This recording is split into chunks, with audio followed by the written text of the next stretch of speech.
दोनों ने औपचारिक तौर पर यह माना है कि सीमा का प्रश्न एक जटिल मुद्दा है जिसके समाधान के लिए पेशेंस की आवश्यकता है तथा इस इशू का फेयर, रीजनेबल और म्यूचुअली एक्सेप्टेबल समाधान शांतिपूर्ण बातचीत के द्वारा निकाला जाना चाहिए। अंतरिम रूप से दोनों पक्षों ने यह मान लिया है कि सीमा पर पीस और ट्रैंक्विलिटी बहाल रखना बाइलेटरल रिलेशंस को बढ़ाने के लिए यह अत्यंत आवश्यक है। मैं यह भी बताना चाहता हूं कि अभी तक इंडिया चाइना के बॉर्डर एरियाज में commonly delineated line of actual control नहीं है और एलएसी को लेकर दोनों का परसेप्शन अलग अलग है। इसलिए पीस और ट्रैंक्विलिटी बहाल रखने के लिए दोनों देशों के बीच कई तरह के एग्रीमेंट्स और प्रोटोकॉल्स भी हैं। इन समझौतों के तहत दोनों देशों ने यह माना है कि एलएसी पर पीस और ट्रैंक्विलिटी बहाल रखी जाएगी, जिस पर एलएसी की अपनी अपनी रेस्पेक्टिव पोजीशंस और बाउंड्री क्वेश्चन का कोई असर नहीं माना जाएगा। इस आधार पर वर्ष 1988 के बाद से दोनों देशों के बाइलेटरल रिलेशंस में काफी विकास हुआ था। भारत का मानना है कि बाइलेटरल रिलेशंस को विकसित किया जा सकता है तथा साथ ही साथ बाउंड्री मुद्दे के समाधान के बारे में भी चर्चा की जा सकती है, परंतु एलएसी पर पीस और ट्रैंक्विलिटी में किसी भी प्रकार की गंभीर स्थिति का बाइलेटरल रिलेशंस पर निश्चित रूप से असर पड़ेगा। अध्यक्ष महोदय, वर्ष 1993 और 1996 के समझौते में इस बात का जिक्र है कि एलएसी के पास दोनों देश अपनी सेनाओं की संख्या कम से कम रखेंगे। समझौते में यह भी है कि जब तक बाउंड्री इश्यूज का पूर्ण समाधान नहीं होता है तब तक एलएसी को स्ट्रिक्टली रेस्पेक्ट और एडहेर किया जाएगा और उसका उल्लंघन किसी भी सूरत में नहीं किया जाएगा। इन समझौतों में भारत व चाइना एलएसी के क्लैरिफिकेशन द्वारा एक कॉमन अंडरस्टैंडिंग पर पहुंचने के लिए भी कमिटेड हुए थे। इसके आधार पर 1990 से 2003 तक दोनों देशों द्वारा एलएसी पर एक कॉमन अंडरस्टैंडिंग बनाने की कोशिश की गई, लेकिन इसके बाद चाइना ने इस कार्रवाई को आगे बढ़ाने पर सहमति नहीं जताई। इसके कारण कई जगहों पर चाइना तथा भारत के बीच एलएसी परसेप्शंस में ओवरलैप है। इन क्षेत्रों में तथा बॉर्डर के कुछ अन्य इलाकों में दूसरे समझौतों के आधार पर दोनों की सेनाएं फेस ऑफ आज की स्थिति का समाधान निकालती हैं, जिससे कि शांति कायम हो। इससे पहले कि मैं सदन को वर्तमान स्थिति के बारे में बताऊं, अध्यक्ष महोदय, मैं यह बताना चाहता हूं कि सरकार की विभिन्न इंटेलिजेंस एजेंसीज के बीच कोऑर्डिनेशन का एक इलेबोरेट और टाइम टेस्टेड मैकेनिज्म है, जिसमें सेंट्रल आर्म पुलिस फोर्सेज और तीनों हमारी आर्म फोर्सेज की इंटेलिजेंस एजेंसीज भी शामिल हैं। टेक्निकल और ह्यूमन इंटेलिजेंस को लगातार कोऑर्डिनेटेड तरीके से इकट्ठा किया जाता है तथा आर्म फोर्सेज से उनके डिसीजन मेकिंग के लिए भी शेयर किया जाता है। अध्यक्ष महोदय, अब मैं सदन को इस साल की उत्पन्न परिस्थितियों से अवगत कराना चाहता हूं।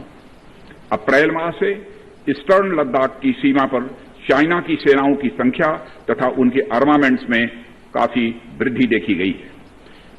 मई महीने के प्रारंभ में चाइना ने गलवान घाटी क्षेत्र में हमारी ट्रूप्स के नॉर्मल ट्रेडिशनल पेट्रोलिंग पैटर्न में व्यवधान शुरू किया, जिसके कारण फेस ऑफ की स्थिति उत्पन्न हुई। ग्राउंड कमांडर्स द्वारा इस समस्या को सुलझाने के लिए विभिन्न समझौतों तथा प्रोटोकॉल के तहत वार्ता की जा रही थी। इसी बीच मई महीने के मध्य में चाइना द्वारा वेस्टर्न सेक्टर में कई स्थानों पर एलएसी पर ट्रांसग्रेशन करने की कोशिश की गई। इसमें कोंगकाला, गोगरा एंड पेंगोंग लेक का नॉर्थ बैंक शामिल है। इन कोशिशों को हमारी सेनाओं ने समय पर देख लिया तथा उसके लिए आवश्यक जवाबी कार्रवाई भी की है। अध्यक्ष महोदय, हमने चाइना को डिप्लोमेटिक तथा मिलिट्री चैनल्स के माध्यम से यह अवगत करा दिया कि इस प्रकार की गतिविधियां स्टेटस को यूनिलेटरली बदलने का प्रयास है और यह भी साफ कर दिया गया कि ये प्रयास हमें किसी भी सूरत में मंजूर नहीं है। अध्यक्ष महोदय, एलएसी के ऊपर फ्रिक्शन बढ़ता हुआ देखकर दोनों तरफ के सैन्य कमांडरों ने 6 जून 2020 को मीटिंग की तथा इस बात पर सहमत बनी कि रेसिप्रोकल एक्शंस के द्वारा डिसएंगेजमेंट किया जाए। दोनों पक्ष इस बात पर भी सहमत हुए कि एलएसी को माना जाएगा तथा कोई ऐसी कार्रवाई नहीं की जाएगी जिससे स्टेटस को बदले। किंतु इस सहमति के वायलेशन में चीन द्वारा एक वायलेंट फेस ऑफ की स्थिति 15 जून को गलवान में क्रिएट की गई। हमारे बहादुर सिपाहियों ने, हमारे बहादुर सेना के जवानों ने अपनी जान का बलिदान दिया और साथ ही चीनी पक्ष को भी भारी क्षति पहुंचाई है अध्यक्ष महोदय, और अपनी सीमा की सुरक्षा में वह कामयाब रहे। इस पूरी अवधि के दौरान हमारे बहादुर जवानों ने जहां संयम की जरूरत थी वहां संयम रखा तथा जहां शौर्य की जरूरत थी वहां शौर्य प्रदर्शित किया है अध्यक्ष महोदय। मैं सदन से अध्यक्ष महोदय यह अनुरोध करता हूं कि हमारे दिलेर जवानों की वीरता एवं उनके बहादुरी की भूरी भूरी प्रशंसा की जानी चाहिए। हमारे बहादुर जवान अत्यंत अपने अथक प्रयास से समस्त देशवासियों को सुरक्षित रख रहे हैं। एक ओर किसी को भी हमारे सीमा की सुरक्षा के प्रति हमारे डिटर्मिनेशन के बारे में संदेह नहीं होना चाहिए।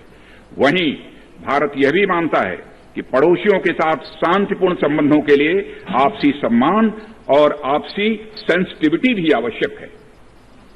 क्योंकि हम मौजूदा स्थिति का डायलॉग के जरिए समाधान चाहते हैं और हमने चाइनीज साइड के साथ डिप्लोमेटिक और मिलिट्री एंगेजमेंट बनाए रखा है। इन डिस्कशंस में 3 की प्रिंसिपल्स हमारी अप्रोच को तय करते हैं।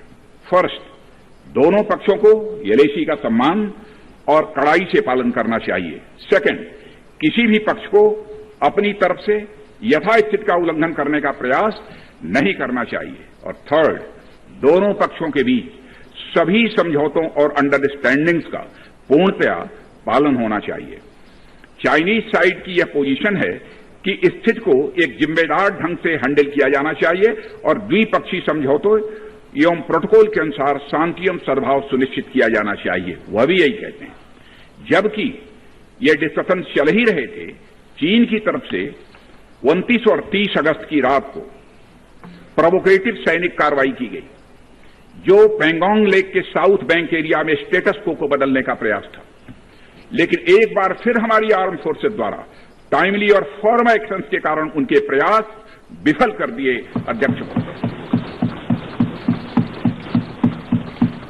अध्यक्ष महोदय, जैसा कि उपर्युक्त घटनाक्रम से यह स्पष्ट है, चीन की कार्रवाई से हमारे विभिन्न द्विपक्षीय समझौतों के प्रति उसका डिसरिगार्ड पूरी तरह से दिखता है। चीन द्वारा ट्रूप्स की भारी मात्रा में तैनाती किया जाना 1993 और 1996 के समझौतों का यह उल्लंघन है। एलएसी का सम्मान करना और उसका कड़ाई से पालन किया जाना सीमा क्षेत्रों में शांति और सद्भाव का आधार है और इसे 1993 एवं 1996 के समझौते में स्पष्ट रूप से यह स्वीकार भी किया गया है। जबकि हमारी आर्म्ड फोर्सेस इसका पूरी तरह से पालन करती हैं। चाइनीज साइड की ओर से ऐसा नहीं हुआ है। उनकी कार्रवाई के कारण एलएसी के आसपास समय समय पर फेस ऑफ और फ्रिक्शंस भी पैदा हुए हैं।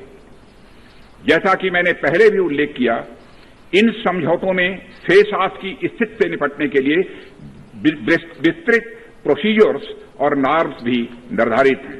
तथापि इस वर्ष हाल की घटनाओं में चाइनीज फोर्सेस का वायलेंट कंडक्ट सभी म्यूचुअली एग्रीड नॉर्म्स का पूरी तरह से उल्लंघन है। अभी की स्थिति के अनुसार चाइनीज साइड ने एलएसी और अंदरूनी क्षेत्रों में बड़ी संख्या में सैनिक टुकड़ियां और गोला बारूद मोबिलाइज किया हुआ है। पूर्वी लद्दाख और गोगरा और कोंकला और पेंगोंग लेक का नॉर्थ और साउथ बैंक पर कई फ्रिक्शन एरियाज हैं। चीन की कार्रवाई के जवाब में हमारी आर्म्ड फोर्सेज ने भी इन क्षेत्रों में उपयुक्त काउंटर डिप्लॉयमेंट्स किए हैं अध्यक्ष महोदय, ताकि भारत के सिक्योरिटी इंटरेस्ट को पूरी तरह से सुरक्षित रखा जा सके। अध्यक्ष महोदय, मैं सदन को आश्वस्त रहना चाहिए कि हमारी आर्म्ड फोर्सेज इस चुनौती का सफलतापूर्वक सामना करेंगी और हमारी आर्म्ड फोर्सेज साथ ही साथ जिस प्रकार की उनके द्वारा आज भी कार्रवाई की जा रही है, जिस प्रकार से सीमा की रक्षा की जा रही है, हम सबको हमारी आर्म फोर्सेज के ऊपर गौरव है अध्यक्ष महोदय, गौरव की अनुभूति होती है। अभी जो स्थिति बनी हुई है उसमें सेंसिटिव ऑपरेशनल इश्यूज शामिल हैं, इसलिए मैं इस बारे में ज्यादा ब्यौरा का खुलासा यदि करना चाहूं तब भी नहीं कर सकता हूं अध्यक्ष महोदय, यह हमारी एक सीमा है और मैं आश्वस्त हूं यह सदन हमारी इस सेंसिटिविटी को भी समझेगा। और अध्यक्ष महोदय, मैं कोविड-19 के चैलेंजिंग समय में हमारी आर्म्ड फोर्सेस और आईटीबीपी के तेजी से डिप्लॉयमेंट हुई है और उनके प्रयासों को एप्रिशिएट किए जाने की जरूरत है। और यह इसलिए भी संभव हुआ है क्योंकि सरकार ने पिछले कुछ वर्षों में बॉर्डर इंफ्रास्ट्रक्चर के विकास को काफी अहमियत दी है। सदन को जानकारी है कि पिछले कई दशकों में चीन ने बड़े पैमाने पर इंफ्रास्ट्रक्चर एक्टिविटी शुरू की है, जिनसे बॉर्डर एरिया में उनकी डिप्लॉयमेंट क्षमता भी बढ़ी है। इसके जवाब में हमारी सरकार ने भी बॉर्डर इंफ्रास्ट्रक्चर के विकास के लिए अपना काफी बजट बढ़ाया है, जो पहले से दोगुना से भी अधिक है। इसके फलस्वरूप बॉर्डर एरियाज में काफी रोड्स और ब्रिजेज भी बने हैं। इससे न केवल लोकल पॉपुलेशन को जरूरी कनेक्टिविटी मिली है, बल्कि हमारी आर्म्ड फोर्सेस को बेहतर लॉजिस्टिकल सपोर्ट भी मिला है। ओके। अध्यक्ष महोदय, इसके कारण वे बॉर्डर एरियाज में अधिक अलर्ट रह सकते हैं। एक मिनट, सेक्रेटरी जनरल ट्रांसलेशन शुरू कर दें। आ रहा है, एक बार चेक कर लो। ठीक, एक बार चेक कर लें दोबारा। ओके। अध्यक्ष महोदय, इसके कारण वे बॉर्डर एरियाज में अधिक अलर्ट रह सकते हैं और जरूरत पड़ने पर बेहतर जवाबी कार्रवाई भी कर सकते हैं। आने वाले समय में भी सरकार इस उद्देश्य के प्रति पूरी तरह से कमिटेड रहेगी, यह मैं सदन को आश्वस्त करना चाहता हूं। आदरणीय अध्यक्ष महोदय, मैं इस बात पर बल देना चाहूंगा कि भारत हमारे बॉर्डर एरियाज में मौजूदा मुद्दों का हल शांतिपूर्ण बातचीत और कंसल्टेशन के जरिए किए जाने के प्रति कमिटेड है। इस उद्देश्य को पाने के लिए मैं अपने चाइनीज काउंटर पार्ट से 4 सितंबर को मॉस्को में मिला और उनसे हमारी इन डेप्थ डिस्कशन भी हुई। मैंने स्पष्ट तरीके से हमारी चिंताओं को चीनी पक्ष के सामने रखा, जो उनकी बड़ी संख्या में ट्रूप्स की तैनाती और उनका एग्रेसिव बिहेवियर और यूनिलैटरल स्टेटस को बदलने की कोशिश से रिलेटेड था। मैंने यह भी स्पष्ट किया कि हम इस मुद्दे को शांतिपूर्ण ढंग से हल करना चाहते हैं और हम चाहते हैं कि चीनी पक्ष हमारे साथ मिलकर काम करे। वहीं हमने अध्यक्ष महोदय, यह भी स्पष्ट कर दिया कि हम भारत की सॉवरेनिटी और टेरिटोरियल इंटीग्रिटी की रक्षा के लिए पूरी तरह से डिटरमिन्ड हैं। इसके बाद मेरे कोलीग विदेश मंत्री श्री जयशंकर जी भी 10 सितंबर को मॉस्को में चाइनीज विदेश मंत्री से मिले। दोनों एक एग्रीमेंट पर पहुंचे कि यदि चाइनीज साइड द्वारा सिंसियरली और फेथफुली एग्रीमेंट को इंप्लीमेंट किया जाता है तो कंप्लीट डिसएंगेजमेंट प्राप्त किया जा सकता है और बॉर्डर एरिया में शांति स्थापित हो सकती है। अध्यक्ष महोदय, जैसा कि सभी सम्मानित सदस्यों को जानकारी है कि बीते समय में भी चीन के साथ हमारे बॉर्डर एरियाज में लंबे स्टैंड ऑफ्स की स्थिति यह कई बार बनी है, जिसका शांतिपूर्ण तरीके से समाधान भी किया गया था। हालांकि इस वर्ष की स्थिति, चाहे वो ट्रूप्स की स्केल ऑफ इन्वॉल्वमेंट हो या फ्रिक्शन पॉइंट्स की संख्या हो, वह पहले से बहुत अलग है। फिर भी हम मौजूदा स्थिति के शांतिपूर्ण समाधान के लिए पूरी तरह से कमिटेड हैं। इसके साथ साथ मैं सदन को आश्वस्त करना चाहता हूं कि हम सभी परिस्थितियों से निपटने के लिए भी तैयार हैं।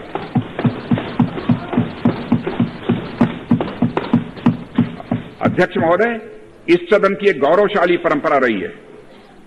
दोहराना चाहता हूं अध्यक्ष महोदय कि सदन की गौरवशाली परंपरा रही है कि जब भी देश के समक्ष कोई बड़ी चुनौती आई है तो इस सदन ने भारतीय सेनाओं की दृढ़ता और संकल्प के प्रति पूरी अपनी एकता और भरोसा दिखाया। साथ ही साथ ही सीमा क्षेत्र में तैनात अपने बहादुर सेना के जवानों के शौर्य, पराक्रम और सीमा की सुरक्षा के प्रति उनकी प्रतिबद्धता पर पूरा इस सदन ने विश्वास व्यक्त किया है अध्यक्ष महोदय। और अध्यक्ष महोदय, मैं आपको यह विश्वास दिलाना चाहता हूं कि हमारे आर्म्ड फोर्सेस के जवानों का जोश एवं हौसला बुलंद है, इस पर किसी को संदेह नहीं होना चाहिए। माननीय प्रधानमंत्री जी के बहादुर जवानों के बीच जाने के बाद हमारे कमांडर तथा जवानों में यह संदेश गया है कि देश के 130 करोड़ आदिवासी जवानों के साथ खड़े हैं। उनके लिए बर्फीली ऊंचाइयों के अनुरूप विशेष प्रकार के गर्म कपड़े, उनके रहने का स्पेशलाइज्ड टेंट तथा उनके सभी अस्त्र शस्त्र एवं गोला बारूद की पर्याप्त व्यवस्था की गई है। अध्यक्ष महोदय, हमारे जवानों का यह संकल्प सराहनीय है कि दुर्गम ऊंचाइयों पर जहां ऑक्सीजन की कमी है तथा तापमान शून्य से नीचे है, उनके उत्साह में कोई कमी नहीं आती है और वे सियाचिन, कारगिल और आदि ऊंचाइयों पर अपना कर्तव्य इतने वर्षों से लगातार निभाते आ रहे हैं। और अध्यक्ष महोदय, मुझे इस गौरवमयी सदन यह साझा करने में यह कतई संकोच नहीं है कि लद्दाख में हम एक चुनौती के दौर से गुजर रहे हैं और मैं इस सदन से आग्रह करना चाहता हूं कि हमें एक रिजोल्यूशन द्वारा पारित करना चाहिए कि हम अपने वीर जवानों के साथ कदम से कदम मिलाकर खड़े हैं। पूरा सदन अपने वीर जवानों के साथ कदम से कदम मिलाकर खड़ा है, जो कि अपनी जान की, अपनी जिंदगी की बगैर परवाह किए हुए देश की चोटियों की ऊंचाइयों पर विषम परिस्थितियों के बावजूद हमारी भारत माता की वह रक्षा करते हैं। यह समय है जब यह सदन अपने सशस्त्र सेनाओं के साहस और वीरता पर पूर्ण विश्वास जताते हुए उनको यह संदेश भेजे कि यह सदन और सारा देश सशस्त्र सेनाओं के साथ है, जो भारत की संप्रभुता और अखंडता की रक्षा में लगातार जुटे हुए हैं। इन्हीं शब्दों के साथ अध्यक्ष महोदय, मैं अपना निवेदन समाप्त करता हूं। अब खबरें पाइए सबसे पहले हमारे मोबाइल न्यूज एप्लीकेशन पर। एंड्रॉइड या iOS प्लेटफॉर्म पर जाइए, HW न्यूज नेटवर्क को सर्च कीजिए, डाउनलोड कीजिए और अपनी सुविधानुसार भाषा का चयन कीजिए। खबरों की भीड़ में अपने काम की खबर पाते रहिए। अगर आपको हमारा ये वीडियो पसंद आया है तो आप इसे शेयर करें, फेसबुक पर हमारे पेज को लाइक करें, ट्विटर पर हमें फॉलो करें, यूट्यूब पर जरूर सब्सक्राइब करें ताकि आपको हमारे हर खबर की अपडेट मिलती रहे।